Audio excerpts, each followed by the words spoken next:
जय हिंद फ्रेंड्स। मैं नाम अभिषेक है। हम लोग पॉलिटी की सीरीज कंटिन्यू कर रहे हैं। ये मेरा 6th लेक्चर है। अब तक हम आ चुके हैं गवर्नमेंट ऑफ इंडिया 1919 में आ चुके हैं। इस एक्ट को अपन मॉन्टेग स्टैनफोर्ड रिफॉर्म भी कहते हैं। मॉन्टेग उस टाइम पे सेक्रेटरी ऑफ स्टेट हुआ करते थे। चैम्सफोर्ड साहब वाइसरॉय हुआ करते थे। और रिफॉर्म का मतलब होता है इस टर्म में इंडिया की जो गवर्नमेंट बनेगी उसमें ज्यादा से ज्यादा इंडियन को शामिल किया जाएगा, इसलिए इसे मॉन्टेग स्टैनफोर्ड रिफॉर्म भी कहते हैं। अब होता क्या है, 1917 के आसपास में अपने जो मॉन्टेग साहब हैं ये बनते हैं सेक्रेटरी ऑफ स्टेट इंडिया के लिए। ये आते हैं भारत और चैम्सफोर्ड साहब से बात करते हैं कि हम किस तरीके से इंडिया को सेल्फ गवर्नमेंट दे सकते हैं। चैम्सफोर्ड साहब कहते हैं ठीक है हम देखते हैं। ये एक रिपोर्ट तैयार करते हैं जिसमें कुछ लोगों को शामिल करते हैं। एक इंडियन भी थे, भूपेंद्र नाथ बोस। ये रिपोर्ट तैयार करते हैं। ये रिपोर्ट पार्लियामेंट में जाती है यूके के और वहाँ पे पास हो जाती है और अपना गवर्नमेंट ऑफ इंडिया 1990 बन जाता है। ये साउथ बो कमीशन था, जिस कमेटी थी जिसने ये रिपोर्ट को तैयार जो उसने पास करवाया था, इसका मसौदा तैयार करवाया था। इसको इम्प्लीमेंट करा था 1921 में।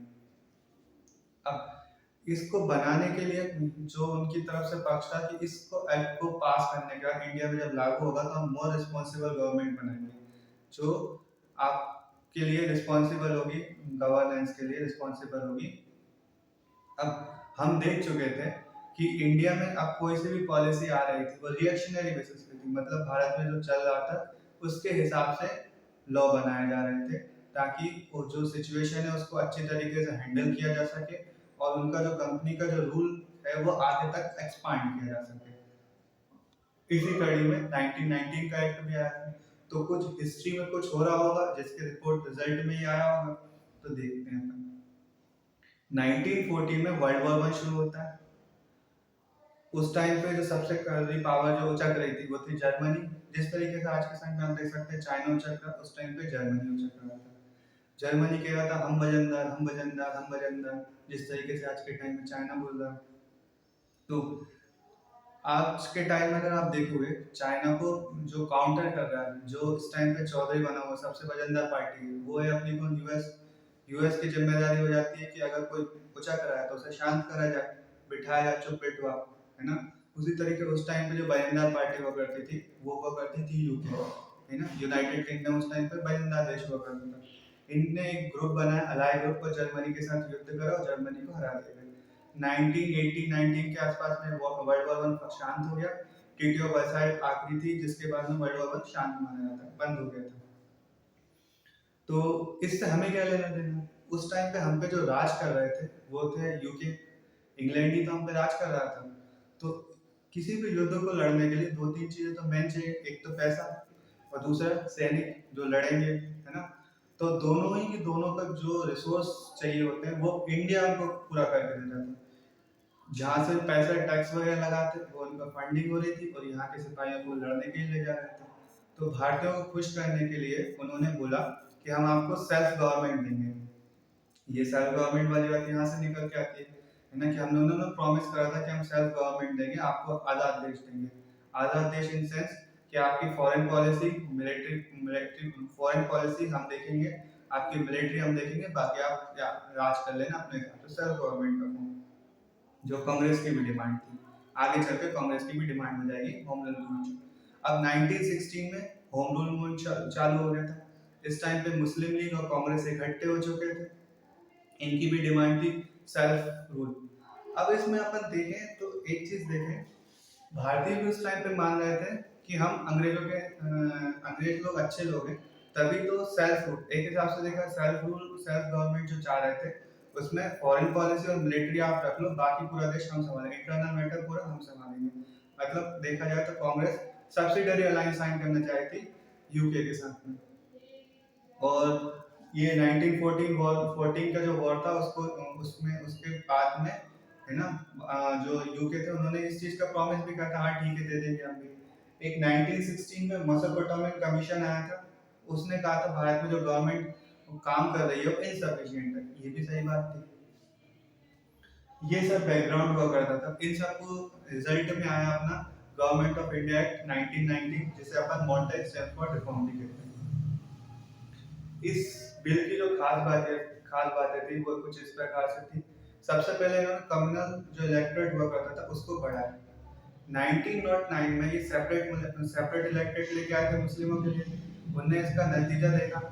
अब देख आज के टाइम में जब हिस्टोरिकल एनालाइज करते हैं तो देखते हैं जो 1909 में जो बीज बोए गए थे, मतलब सेपरेट इलेक्टोरेट दिया गया था मुस्लिम का, वो पाकिस्तान बनने का बीज था। इन्होंने 1919 के जो एक्ट था इसमें और सारे बीज बोना चाहे थे।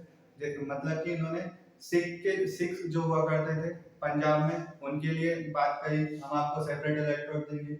यूरोपियन के लिए बात करी, एंग्लो इंडियन की बात करी और क्रिश्चियंस के लिए बात करी गई कि हम आपको सेपरेट इलेक्टोरेट दिए जाएंगे। अब इसका रिजल्ट आप समझ सकते हो। अगर खालिस्तान की डिमांड हो रही है तो इसका नतीजा है। आप देखते हैं ये क्रिश्चियन आप गोवा पौंडीचेरी ये यहाँ का नतीजा है। एंग्लो इंडियन कौन हुआ करते थे? एंग्लो इंडियन वो लोग हुआ करते थे, देखिए हमारे टाइम पे जो राज कर रहे थे हमारे देश पे वो यूरोपियन थे। यूरोपियन जब भारत में आते थे तो वो अपनी शादी करते थे इंडियन औरतों के साथ में। उनके जो बच्चे हुआ करते थे, यूरोपियन पिता इंडियन माता के जो बच्चे हुआ करते थे उन्हें हम बोलते थे एंग्लो इंडियन। तो इन्हें भी रिजर्वेशन देने की बात है, लेकिन ये इतना सक्सेसफुल नहीं हो पाया था उनका ये वाला पैटर्न। इसमें डायरेक्ट इलेक्शन चालू कराए गए, डायरेक्ट इलेक्शन चालू कराए गए और गवर्नर वो वाइसरॉय की जो एग्जीक्यूटिव काउंसिल थी ना उसमें बोला गया 8 मेंबर होते थे, उसमें से बोला गया कि 3 इंडियन हुआ करेंगे। डायरेक्ट इलेक्शन चालू कराए गए। एक कर्वे कमेटी आई थी जिसके हिसाब से इंडिया के एम्बेसडर बनाया इंग्लैंड में। तो पहले एम्बेसडर बनाए गए थे अपने सर विलियम स्टीवनसन मेयर, ये पहले अपने एम्बेसडर बनाए गए थे कार्बी कमेटी की रिपोर्ट के हिसाब से। अब आगे देखते हैं अपन इस जो एक्ट आया था इसका जो मेन जो जिसके लिए याद रखा जाता है वो रखा जाता है स्टेट में इन्होंने गवर्नमेंट जो करते थे उसको दो सिस्टम में डिवाइड करा, एक सेंट्रल लेवल पे और एक प्रोविंशियल लेवल पे। प्रोविंशियल लेवल पे इन्होंने गवर्नमेंट बनाई, एक स्टेट लेवल पे गवर्नमेंट बनाई। प्रोविंशियल लेवल मतलब आज के टाइम में अगर राज्य सरकार बनाई, राज्य सरकार उन्होंने कुछ इस प्रकार से बनाई, उसको डायरकी सिस्टम इंट्रोड्यूस किया गया। डायरकी सिस्टम मतलब डुअल फॉर्म ऑफ गवर्नमेंट बनाया गया, चुनाव कराने चालू कराए गए। इन्होंने स्टेट को रन करने के लिए उसमें जो जो भी काम होता है दो लिस्ट बनाई, एक बनाई ट्रांसफर्ड लिस्ट, एक बनाई रिजर्व लिस्ट। ट्रांसफर्ड लिस्ट दो और स्टेट का जो हेड हुआ करता था वो गवर्नर हुआ करता था। ट्रांसफर्ड लिस्ट में जो सब्जेक्ट हुआ करते थे वो agriculture, health, education, local government हुआ करते थे। इन मैटर पे जब भी नियम कानून बनाने होंगे तो गवर्नर जो होता था ना प्रोविंशियल अपने काउंसिल के जो मेंबर चुन के आते थे उनकी मदद दिया करता था।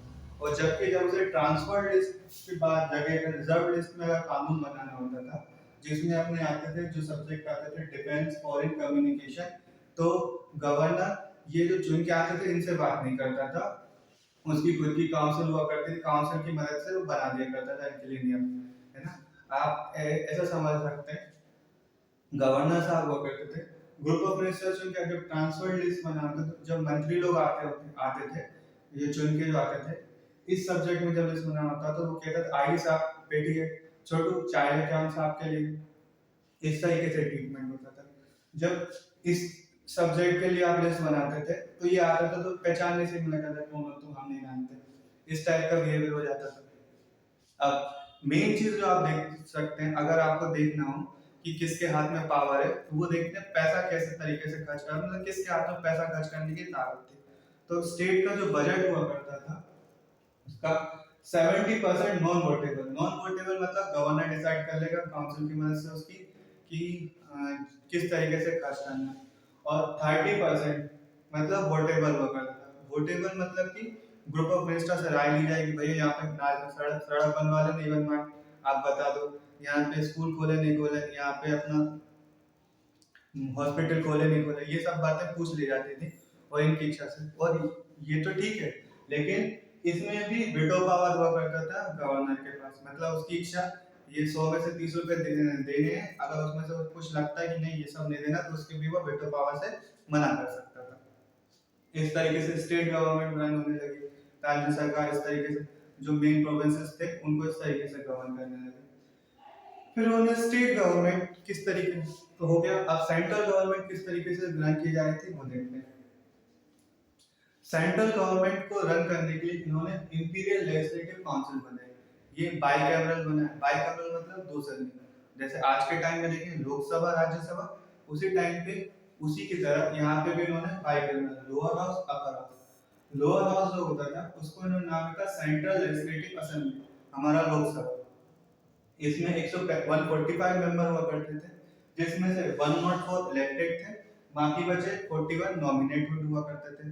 है ना, नॉमिनेटेड मतलब कि जो वॉइसरॉय है वो चुन लिया करता था, और ये सब चुन के आया करते थे इलेक्शन के थ्रू। 3 साल का इनका टेन्योर होता था, मतलब 3 साल बाद इन्हें हटा दिया जाएगा। ठीक है, अब आपका काम कार्यकाल खत्म हो गया है। उसके बाद देखा जाए फिर उन्होंने एक अपर हाउस बनाया, जिससे हमारे टाइम पे अभी देखा जाए तो राज्यसभा, इसको बोला काउंसिल ऑफ स्टेट। इसमें 60 मेंबर हुआ करते थे, जिसमें से 33 आपके इलेक्टेड थे, 27 नॉमिनेटेड थे। अब फिर से वही बात, बजट किस तरीके से चलाया जाता था। तो बजट चलाने के लिए आज अभी भी वही था, है ना, कि जो 2/3 जो सिस्टम था वो वोटेबल था, 1/3 था नॉन वोटेबल था। सॉरी, 1/3 जो था वो वोटेबल था, 2/3 नॉन वोटेबल था। मतलब 2/3 अगर 100 में से 67 रुपीज वो अपनी मर्जी से खर्च कर देते थे, 33 रुपीज खर्च करने की हमसे पूछ लेते थे। उसमें भी वाइसरॉय के पास जो वेटो पावर थी कि उसकी मर्जी, गवर्नर जनरल के पास वेटो पावर थी, वो चाहे तो एक्सेप्ट करे, ना चाहे तो एक्सेप्ट ना करे। ये हो गया। इनका जो टाइमर था 5 साल का हुआ करता था। अब ओवरव्यू देखते हैं इसमें क्या क्या होता है। लंदन में एसओएस बैठता था। इसकी पावर सेंट्रल गवर्नमेंट और स्टेट गवर्नमेंट को जो होल्ड होती है उसको थोड़ा कम कर दिया गया। वाइसरॉय की जो एग्जीक्यूटिव काउंसिल होती थी, है ना, उस अगर आप देखें एग्जीक्यूटिव काउंसिल मतलब जो लॉ इंप्लीमेंट करेगी वो किसके किसके उसकी जिम्मेदारी किसके प्रति होनी चाहिए, सेंट्रल गवर्नमेंट के प्रति होनी चाहिए। लेकिन सेंट्रल गवर्नमेंट के प्रति नहीं हुआ करती थी, वो हुआ करती थी अपने एसओएस के प्रति, मतलब एसओएस को रिपोर्ट करते थे एग्जीक्यूटिव काउंसिल। ये देखा जाए तो ये गलत है। तो आपने फिर राज्य सरकार बनाई, वो केंद्र सरकार बनाई क्यों इस हिसाब से, है ना। उसके बाद में देखा जाए तो वायसरॉय की एग्जीक्यूटिव काउंसिल हुआ करती थी, उसमें 3 इंडियन रखने लगे थे, 8 में से 3 इंडियन रखते थे। इसका ओवरव्यू देखा जाए तो उस टाइम पे जो मॉडरेट हुआ करते थे कांग्रेस के, वो खुश थे कि हाँ ठीक है भैया, अच्छा है ना। और जो एक्सट्रीमिस्ट हुआ करते थे उनका मानना था कि पागल बना है सब, मतलब कि जितने वादे किए थे उतने वादे पूरे नहीं करे। आप तो कह रहे थे हमें पूरी तरीके से आजाद कर दोगे, सेल्फ गवर्नमेंट दे दोगे, ये काय का सेल्फ गवर्नमेंट, है ना, सारे सारे मेन पावर आप अपने हाथ में रखे होगे, है ना, आपकी इच्छा के बगैर हम कुछ नहीं कर सकते, तो ये कैसे सेल्फ गवर्नमेंट रूल हो गया। तो एक्सट्रीमिस्ट का मानना था कि पागल बना है सीधे सीधे। और उस टाइम पे जो मेन लीडर हुआ करते थे बाल गंगाधर तिलक साहब, इन्होंने बोला था ये सनलेस डॉन है। डॉन मतलब होता है सुबह, सनलेस आप अगर देखिए दिन जो होता है उसमें सूरज निकलता है, दिन की खासियत क्या होती है, रोशनी आना। रोशनी कैसे आती है, सूरज की वजह से। तो उन्होंने कहा ये एक ऐसा दिन शुरू हुआ जिसमें सूरज ही नहीं है, मतलब रोशनी नहीं है। तो एक हिसाब से उन्होंने कटाक्ष किया था इसके ऊपर, बोला था खराब होने के हिसाब से, यही बोला था। एक थे मॉरिस जोन साहब, इन्होंने बोला था नेट प्रैक्टिस चालू हुई हमारी parliamentary form of India government की, मतलब कि हम पार्लियामेंट किस तरीके से गवर्न करते हैं, है ना, उसकी नेट प्रैक्टिस चालू हुई इस लॉ के थ्रू। इन्होंने बोला था the practice of parliamentary life in India started, ये बोला था। अब हम ये सब पढ़ क्यों आएंगे, आप सवाल मन में सवाल आ सकता है, इतिहास का भूल जाना चाहिए। इतिहास भूलना तो नहीं चाहिए, लेकिन क्या। तो आप देखिए किस तरीके से जड़ें छुपी हुई हैं यहाँ पे हमारी। ये लोकसभा की जड़, ये राज्यसभा की जड़, यहीं से चालू हुआ। बजट में वोटेबल नॉन वोटेबल, आज भी हमारे टाइम में जो बजट पास होता है उसमें वोटिंग होती है। आर्टिकल 114 के तहत जो बजट आता है वो तो 112 में आता है, एनुअल फाइनेंशियल रिपोर्ट जो भाषण होता है।